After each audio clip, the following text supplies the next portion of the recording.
We shall commence this module by discussing about the fiscal policy. Fiscal policy is the way by which the government moderates its level of spending and rates of tax to audit and affect economy. It is the twin approach to monetary policy through which a central bank have an impact on money supply of a nation. Both these policies are used in different combinations to make country move towards economic goals. Now, let us see working of fiscal policy, how it is audited and how it is implemented and how it affects different kind of people in an economy. Prior to Great Depression, which was from September 4, 1929 to the late 1930s or early 1940s, the government's approach to the economy was laissez-faire. Post World War II, it was ascertained that the government will have to gear up for ardent role in the economy to monitor business cycles, unemployment, inflation and money cost. By using an appropriate mix of fiscal and monetary policies dependent upon the political orientations and the philosophy of the influential people at particular point of time, one policy may overpower another. Governments are in position to regulate economic phenomena.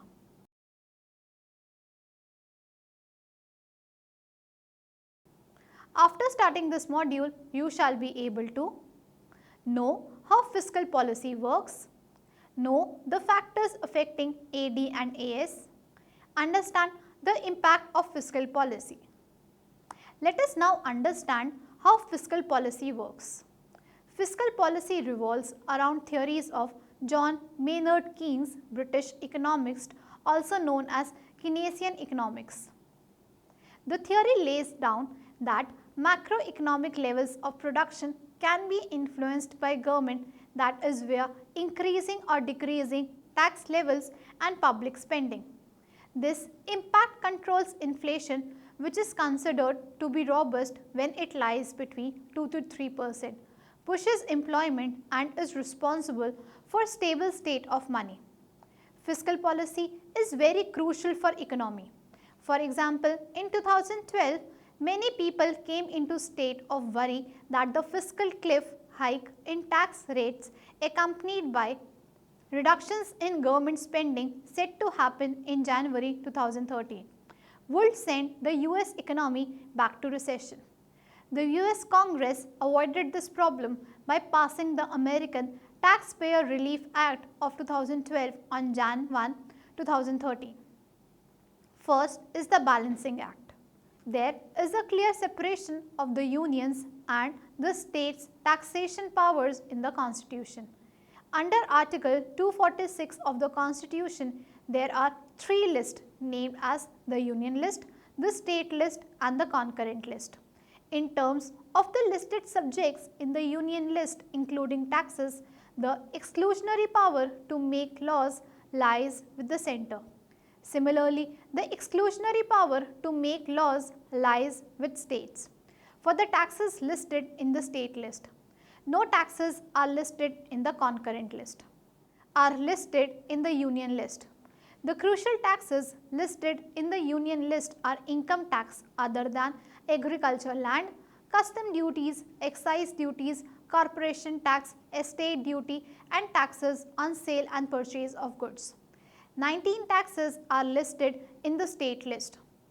The important taxes listed in the state list are land revenue, taxes on agriculture income, taxes on land and buildings, taxes on mineral, duties of excise on alcohol, taxes levied on sale and purchase of goods excluding newspapers, taxes on goods and travelers carried by road, taxes on vehicles, taxation on professions, taxes on luxuries including on entertainments, taxes on admission of goods into a local area and taxes on advertisements other than those published in newspapers and broadcast by radio or television. The idea, however, is to find a balance between charging tax rates and public spending. For instance, Lifting a static economy by pushing spending levels or lowering down taxes carries the risk of pushing inflation rates high. This is because an increment in the money amount in the economy followed by an increase in consumer demand can result in a decrement in the money value. Would mean that more money is required to get something which has not changed in value. Let's suppose that an economy is moving slowly. Unemployment levels are high, consumer spending has been reduced, and businesses are not able to make considerable profits. A government decides to push the economy by reducing taxation, giving consumers more money to spend. On the other hand, increasing government spending in the form of buying services from the market, such as building roads or schools. By making payment for such services, the government is able to create jobs and wages that are stirred into the economy. Injecting money into the economy by reducing taxation and augmenting government spending is also known as pump priming. In the meantime, overall unemployment levels will fall. With more money in the economy and fewer taxes to pay, consumer demand for goods and services increases. This in turn revitalizes businesses and turn around the cycle from static to active. If, however, process has no reins, the push in the economic productivity can cross a very fine line and result into huge amount of money in the market. This overflow of money supply decreases money value accompanied by rise in prices because of the increase in demand for consumer products. Hence, inflation go beyond the reasonable level. For the same reason, fine-tuning the economy through fiscal policy exclusively can be a complex task if not impossible. Way to attain economic goals. If not carefully audited, the line between a productive economy and one influenced by inflation can be easily blurred. Second is aggregate demand. The total amount of goods and services demanded in the economy at a given overall price level and in a given time period. It is depicted by the aggregate demand curve, which explains the relationship between price levels and the quantity of output that firms want to provide. Normally, the relationship between aggregate demand and the price level is negative, which is also known as total spending. Thirdly, breaking down aggregate demand. Aggregate demand is the demand for the gross domestic product GDP of a country and is depicted by this formula. Aggregate demand AD is equal to C plus I plus G plus in bracket X minus M, where C is equal to consumers' expenditures on goods and services, I is equal to investment spending by companies on capital goods, G is equal to government expenditures on publicly provided goods and services, X is equal to exports of goods and services, M is equal to imports of goods and services. Moving on to discuss the ADAS model. Aggregate supply is the total amount of goods and services in the economy available at all available price levels. Aggregate demand is the amount of goods and services in the economy that will be purchased at all available price levels. In an economy, as the prices of most goods and services change, the price level changes and individuals and businesses change how much they buy. The aggregate supply curve on a graph shows the relationship between prices and output supplied, whereas the aggregate demand curve shows relationship between price and real GDP demanded. When aggregate supply AS curve and aggregate demand AD curve are put together, it shows the AS-AD equilibrium in the economy. The intersection of the AS and AD1 curves indicated an equilibrium price level of P1 and an equilibrium real GDP of Q1. Any shift in aggregate supply or aggregate demand has an impact on the real GDP and the price level. Short run macroeconomic equilibrium occurs when the quantity of GDP demanded is equated to quantity supplied, which is where the AD and the short-term SAS curves intersect. The price level adjusts to achieve equilibrium. Short-run equilibrium on a general basis does not occur at full employment. Long-run macroeconomic equilibrium occurs when real GDP equals potential GDP, so that the economy is on the long-term AS curve LAS as shown in figure. The AS-AD framework shows economy's reaction to a rise in aggregate demand. In the short run, the AD curve shifts to the right and the equilibrium moves along the initial SAS curve. Real GDP increases and the price level rises. The money wage rate rises as a result of higher prices, and the SAS curve shifts leftward, decreasing real GDP and further raising the price level. In the long run, the SAS curve shifts leftward enough so that real GDP returns to potential GDP. Further adjustments refrain.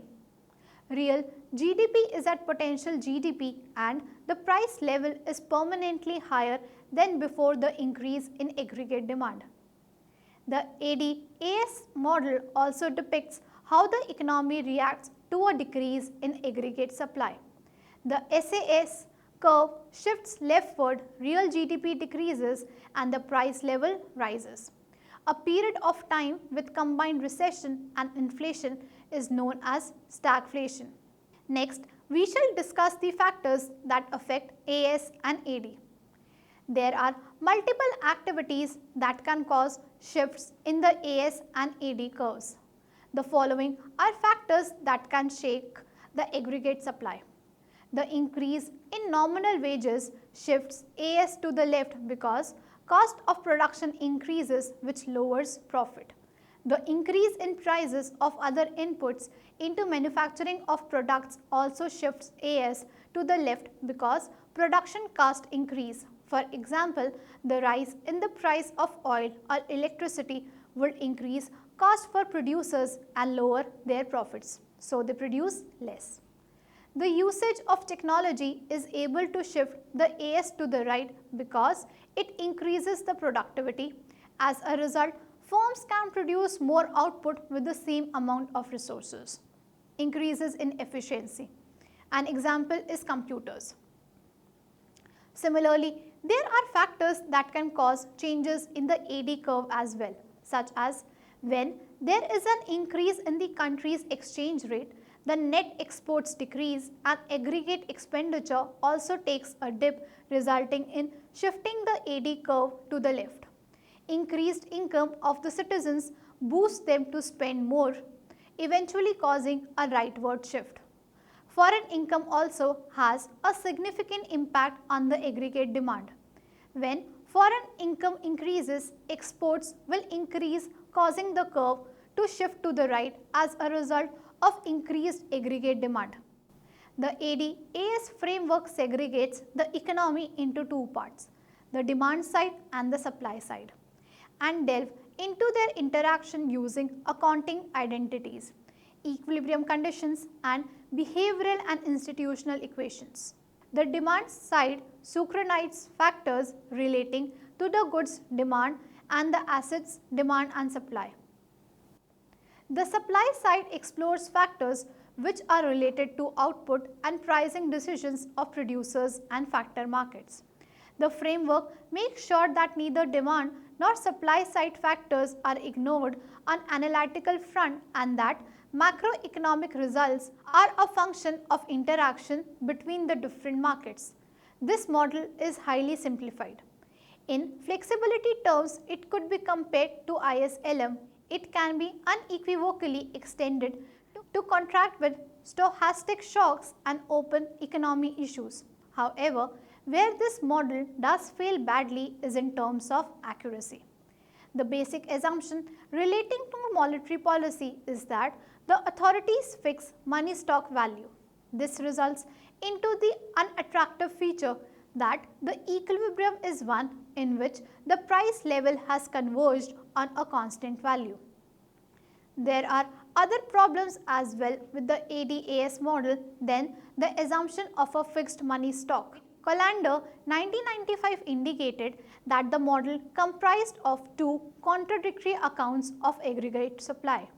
Assumption of fixed price multiplier theory is taken in the derivation of aggregate demand curve, while in the derivation of aggregate supply curve, the underlying assumption is one in which supply expands to the point at which marginal cost equals marginal revenue. Now, we will discuss the effect of fiscal policy. In pursuing expansionary fiscal policy, the government either increases spending or reduces taxes or does a mix of both. As it has been specified, rise in the government spending shifts the AD curve to the right. Reduction in taxes means more disposable income in hand of consumer and so can purchase more. This as well shifts the AD curve to the right. Moreover, mix of both increased government spending and reduced taxes can be used for shifting the AD curve to the right. Size of the spending multiplier determines the extent of the shift in the AD curve as result of government spending. While AD's curve shift as a result of tax cut is dependent upon the size of the tax multiplier. The government uses a contractionary fiscal policy when there is a demand pull inflation. It also facilitates in paying off unwanted debt. In the case of contractionary fiscal policy, the government either decreases spending or raises taxes or does a mix of the two. Less money rotation in the market leads to decline in the output, which means reduced GDP. The spending by consumer also reduces as there is insignificant amount of money to spend. AD curve is shifted to the left as a result of contractionary fiscal policy. If the tax revenues exceed government spending, then this type of policy results into budget surplus. Unfortunately, the fiscal policy does not impact everyone in the same way. Dependent upon the political orientations and goals of the policy makers, a tax cut could impact middle class that is generally considered as the largest economic group. In the times when economic activity is on the decline and taxation on the rise, the middle class might pay taxes exceeding the taxes paid by upper class. On the same lines, when a government is trying to adjust its spending levels, its policy have an impact on only a specific group of people. A proposal to build a new bridge, for example, will give work and more income to hundreds of construction workers. A proposal to spend money on building a new space shuttle, on the other hand, is gainful only for a small specialized pool of experts, which will not do much to increase aggregate employment levels. Now, we will summarize what we have discussed in this module. In this module, we have studied the importance of fiscal policy.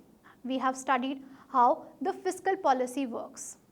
We have seen how there is a need to balance the revenue side tax with the expenditure side public spending. We have then examined the factors that influence aggregate demand and aggregate supply. Finally, we have studied the impact of fiscal policy on the price level and output.